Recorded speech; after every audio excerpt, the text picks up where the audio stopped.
ሰላም እንደምን አላችሁልን? የተወደዳችሁና የተከበራችሁ ውድ ኢትዮጵያውያንና ኤርትራውያን እንደምን አላችሁልን? አለን እግዚአብሔር የተመሰገነ ይሁን። ዛሬኛ ከች ብለናል ማለት ነው። ውድ ቤተሰቦች ጠፍቼ ነበረ፣ በጣም ይቅርታ። ውድ ቤተሰቦች እንግዲህ ሁላችሁም እንግዲህ በሚዲያ ላይ በሳቂታው እንዲሁም ደግሞ በጨዋታው የምታውቁት ኮሜዲያን ፍልፍሉ እንግዲህ በሆስፒታል እንደሚገኝ ሁላችሁም ታውቃላችሁ።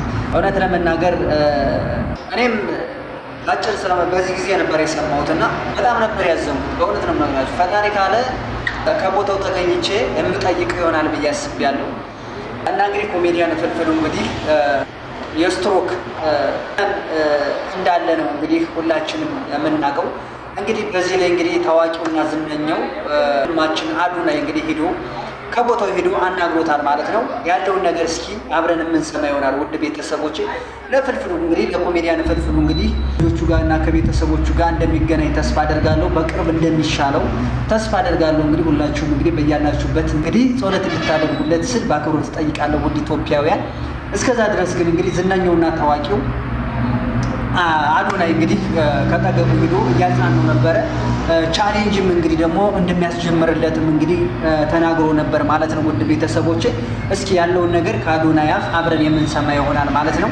እና ደግሞ በዛ ላይ እንግዲህ ፍልፍሉ በየትኛው እንዴትስ ይገኛል የሚለውን ያለውን ነገር ከአዶናይ አብረን የምንሰማ ይሆናል። ውድ ቤተሰቦች ተከታተሉ እስኪ። ፍልፍሉ እንደታመመ ታውቃላችሁ? አዎ፣ ፍልፍሉ ስትሮክ ይዞታል። አሁን እሱ ያረፈበት ሆስፒታል ነው የምገኘው። ወንድማችን ኪሩቤል ደግሞ ከፍልፍሉ ጋር ሆኖ ጠዋትም ቀንም ማታም ከጎኑ ሳይለይ እየተንከባከበው ነበርና አንዳንድ ጥያቄዎች እጠይቀዋለሁ። ብዙዎቻችሁ ስለ ፍልፍሉ መታመም ሰምታችሁ ነበረ። ግን አሁን ባሉ ሲቹዌሽኖች የእሱ ነገር ተረስቶ ይገኛልና ትንሽ አቴንሽን እንዲያገኝ ስለፈለኩኝና ለፍልፍሉና ለቤተሰቦቹ እንድደርስላቸው ስለምፈልግ ነው ይህ ቪዲዮ እየለቀቁት ያለሁት። ፍልፍሉንም አስፈቅጄ ባለቤቱንም አስፈቅጄ ማለት ነው። አንድ ጥያቄ ልጠይቅ ወንድም ማለት ነው። ፍልፍሉ ወደ ሆስፒታል መቼ ነው የገባው? ቅዳሜ ዕለት ማታ ቤት ሆኖ ነው እንትን የተደረገው ያጋጠመው። ስትሮክ ያጋጠመው ቀረጻ ላይ እያለ ነው። ቀረጻ እያደረገ ከዛም በኋላ ራሴን አመመኝ አለ። ወደ ማታ አካባቢ ልክ ራሱን መቆጣጠርና መሸከም ሲያቅተው ቀጥታ ወደዚህ ስመጣ ዳይሬክት ወደ ምርመራው ሲገባ ስትሮክ ባለበት እዚሁ እንዲቆይ ተደረገ። አሁን ወደ 20 ቀን ሆኖናል እዚህ ካለም ማለት ነው። አሁን እንዴት ነው? እየተሻለው ነው ወይስ እየባሰበት ነው? እስኪ ትንሽ አስረዳኝ። ምክንያቱም አሁን ውስጥ ያለው ከሱ ጋር ያጋጠመው ነገር ትንሽ ቮሚት አደረገና ከዛ በኋላ ወደ አይኑ መገልበጥ ጀመረ። ከዛ እንደዚህ በቃ ራሱን መቆጣጠር አቃተው። ዶክተሮች ተጠርተው ነርሶች ጠርተን ነው በቃ በፍጥነት ሮጦ መጥተው እሱን ማንቃት የጀመሩት እንዳተኛ ያሉትና እኔ ልቤ በጣም ነው የተጎዳው እውነት ለመናገር ፍልፍሉ እንደዛ ሆኖ ስላየሁት። አሁን ያየከው እውነት ለመናገር ያስደነግጣል። አሁን ፍልፍሉ ያለበት ሁኔታ በጣም ከፍተኛ ላይ ነው። ህመሙ ወጣ ገባ እያለ ነው ያለው ማለት ነው። ራሱን መቆጣጠር እስከሚያቅተው ማለት ነው። እና አሁንም ዶክተሮችን እንደምታያቸው ተረባርበው ያሉበት ምክንያት እሱን ለማዳን ነው። አሁን ያለበት ህመሙ አንዴ መጣ አንዴ ገባ ይላል። ስለዚህ በጣም እንክብካቤ ያስፈልገዋል። የሀገር ባለውለታ ነው። ብዙ ነገር ያደርጋልና ለሱ ብዙ ነገር ሲገባ ያ አሁን እንግዲህ ከፍልፍሉ ክፍል ወጥተን ነው ያለ ነው። ምክንያቱም መመለስ እንችላለን። እኔ ነው የምፈልገው።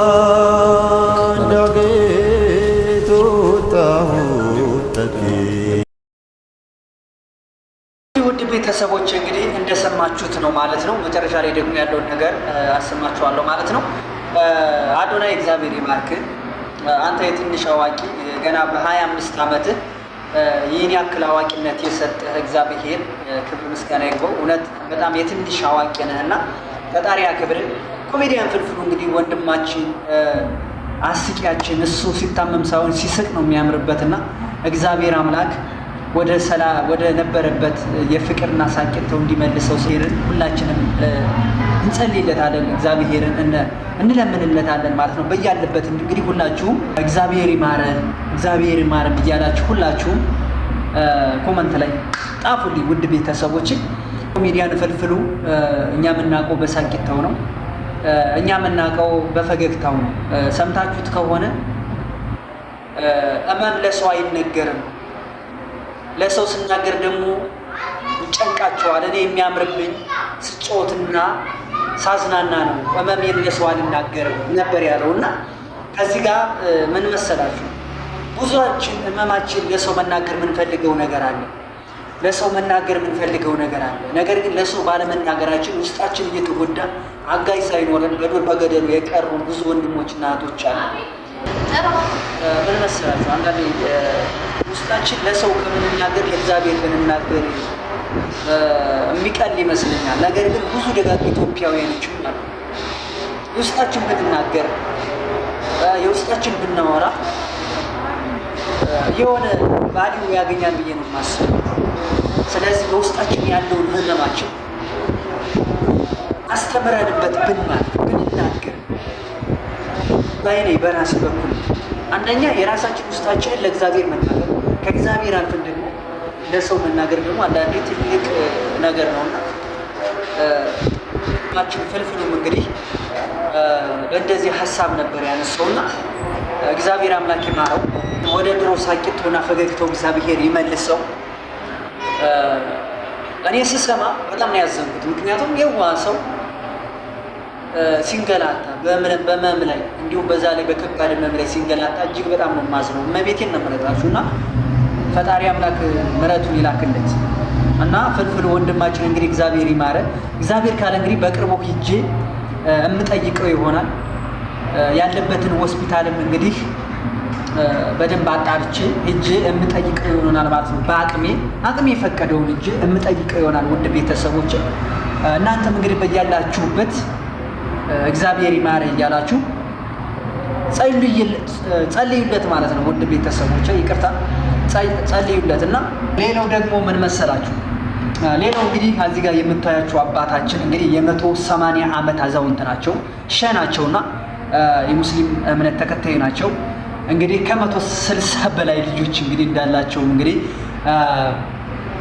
ወንድማችንም ገልጧል። እንግዲህ እድሜያቸውም ደግሞ እንግዲህ 180 ዓመት ማለት አሁን ላይ ከ160 145 150 ዓመት በላይ በታች በላይ ያሉ ከዛ በላይ ከ180 ዓመት በታች ከ160 ዓመት በታች ያሉ አባቶች ብቻ ናቸው አሁን ላይ ያሉ የሚባሉት በየዓለም ላይ እንግዲህ ይሄ አባታችን እንግዲህ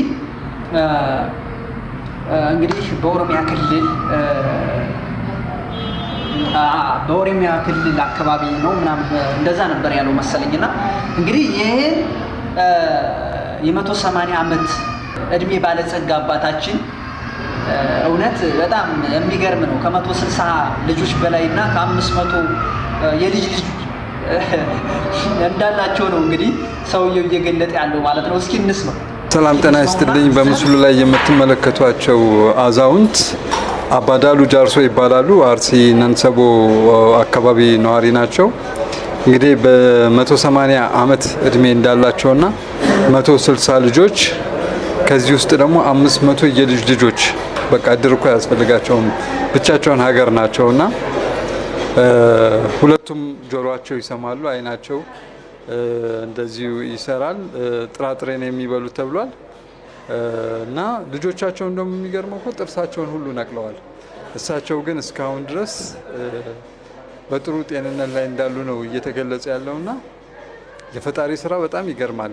እስቲ አዳምጡና እየቀረውን ደግሞ ተርጉሙልኝ። እኔ ይሄንን ሰው አግዞኝ ነው የተረጎምኩትና እስቲ የምትሉት ነገር ካለ እንደው ነገሮች ሁሉ ከተስተካከሉልኝ ሄጄ እንደው ከዚህ አባቶች መመረቅ ይሆናል ብዬ አስባለሁ። ምናልባት የዚህ አባት ቢመርቁኝ አስቡት፣ ቢያንስ የኔ 250 ዓመት በላይ ነው የሚሆነው መቼም እድሜ ነው ብዬ የማስበው። በሳቸው እድሜ ተመርቄ የኔ እድሜ ረጅም እድሜ እመኝላቸዋለሁ። አሁንም እግዚአብሔር ረጅም እድሜ ይስጣቸው። ዓለምን እያዩ ነው እነዚህ ሰዎች። እሳቸው ምን እንደሚፈጠር ምን እንደሚካሄድ እየሰሙ ነው። ደግሞ የሚገርማቸው ነገር ይሰማሉ፣ ጥቢት ብለው ያወራሉ፣ እንደፈለገ ጥሬ ይቆረጥማሉ። አሁን ላይ 60 ዓመትና 55 ዓመት ያሉ አባቶች እንኳን ጥሬ ይቅሩና መስማት ይችላሉ እንዴ? እንደ ግርም የሚለኝ ነገር እግዚአብሔርን እንግዲህ እሳቸውን ኢየሱ አስቡት ከ180 ዓመት ማለት እኔ አላመንኩም እስካሁን ድረስ ነው።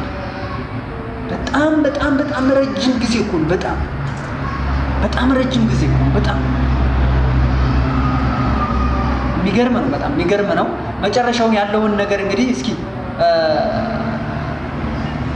ፈጣሪ ካለ ቦታው ጋር ተገኝቼ ያለውን ነገር እኔም ውድ ቤተሰቦቼ ስለነበረን ቆይታ እጅግ በጣም ነው የማመሰግነው። እገዛለሁ በቅርብ ብዬ አስባለሁ።